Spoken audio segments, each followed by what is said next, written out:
guys, so I'm here with three voiceover greats. I've got Garry Chalk, Steve Blum, and Rodger Bumpass. Welcome, guys. Thank you for having us. Nice to see you. Hello. Yeah. Hi, little person inside the lens. Hi, little... Oh, you are inside the lens. Wow. Get out of there. All right, so just a couple of questions. Yes. I am a huge voiceover geek. I love animation. I love voiceovers. I do a couple myself. I've always wanted to get into it professionally, so sitting amongst you guys is blowing my mind right now. Steve, how do you create a character that has an existing history like Wolverine has? I pray a lot. That's pretty much all I can do. I just do my own take on it, and I hope that they like it. And I really don't try to copy anything that has been done before me, because that's the kiss of death. I'm not a very good impressionist. So in the case of Wolverine, I just got lucky. It was in the case of Wolverine, actually, I used to work in my grandfather's bookstore in the comic book department, and he had one of the biggest collections of comic books in the world in Hollywood. And I used to sort them. That was my very first job that I sort of got paid for. And sorting those comics, I just had voices running around in my head as I'm reading them when I'm supposed to actually be working. Yeah. And I carried those voices until adulthood, when I could actually let that voice out. That voice is always in there, but you know, trying to do Wolverine as an 8-year-old doesn't come out as, hey bub, it's more, hey bub. But it translates later on in life, so that's how it worked for me. It was always in there. That was the voice I always heard. Yeah, cool. Kind of similar to that question with a character like Optimus Prime. Yes. How do you deal with that kind of history, like Peter Cullen's done the voice for God knows how long? How do you deal with a character that's existed for forever? Yeah. Since 1982, I believe. Well, the thing is when Peter Cullen first did the series, he did season 1 and 2, I believe, and then it stopped for a long, long time, and then it was revived as Beast Machines or Beast Wars.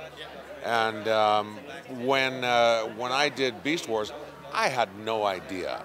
The only connection I had with Transformers at that time is I used to do all the Transformers commercials for the toy companies. So I did all Transformers Generation 2, batteries sold separately. You know, I used to do all those voices, but it was very close to the Optimus voice. And then when they created the Optimus Primal, they came to me and said, we want Optimus Prime, but we want him, because he's not really a robot, he's an animal and a robot, he has to be a bit more human.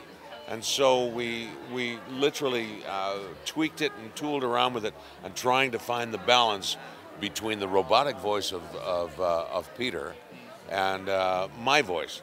And so I created Primal out of that. And then when I came in to do Armada and Cybertron and all those, then it was more of the classic Gen 1 robot, so I had to be a bit more tougher and a bit more machine-like or truck-like.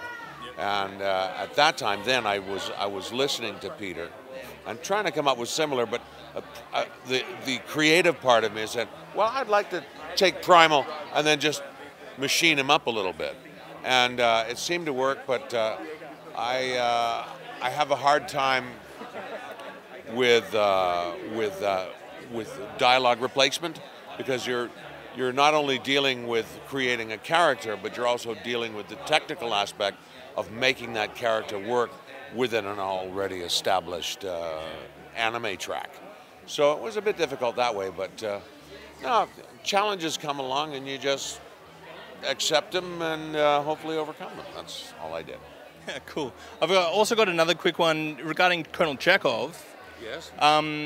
Being a voiceover artist, does doing a Russian accent help, being that you're a voiceover artist as well, so you can actually help to sell it more? I'll tell you something. Yeah. Being a voiceover artist, the one thing that really helps being a voiceover artist is being a singer. If you can sing, there's a lot of things you can do with your voice, because you already have an innate sense of what tone and rhythm is all about. So you're always you're always listening to the music of it, because language is about music, right? And once you get the music of the language, like accents, they all have a particular tone and a particular cadence. It's like you can switch from art, you know, if you go to Ireland, I'll live right down there in Dublin, O'Connell Street, or you can do an English accent or a Russian accent. You know, the Russians, they have ways of speaking. They don't speak language very well, so they contract and shorten, you know, these things. So you just listen to it and it comes. Cool. So, Rodger. I'm sorry, what? I know, right? Was I boring you? No. No, I'm sorry, I'm long-winded. If I can say this, talk about how difficult it is to do a character that's been established so many years. My voice of Squidward was my audition for Optimus Prime, and I was this close, this close. I believe that. Talent wins out again. I got a quick one for you. So, with a character like Squidward, you've been doing it for years and years. I watch a lot of shows like Simpsons, Family Guy, and the lead actors are always the voices aren't the same from the earlier incarnations of the show to later. So, do you find a way that you can do the voice different or better and do it later, or did you nail it when you first tried it? As in all characters, there was an evolution. When we first started out, Squidward was more like that way, and then we got into all the different things that he's required to do, screaming and being sarcastic and whatever. And so it got to the point where he was much more fleshed out, and we settled into this certain sort of character that has a lot more color than this kind of guy. So yeah, there's always an evolution like that. But we pretty much had him once we started the show. That's great. Well, guys, Stretching the tentacles at that point. I imagine. Yeah. Transformers. Just on that note, I tried for his part, and you know, you're never satisfied when you've got that beautiful voice that can tweet like a bird and have other things.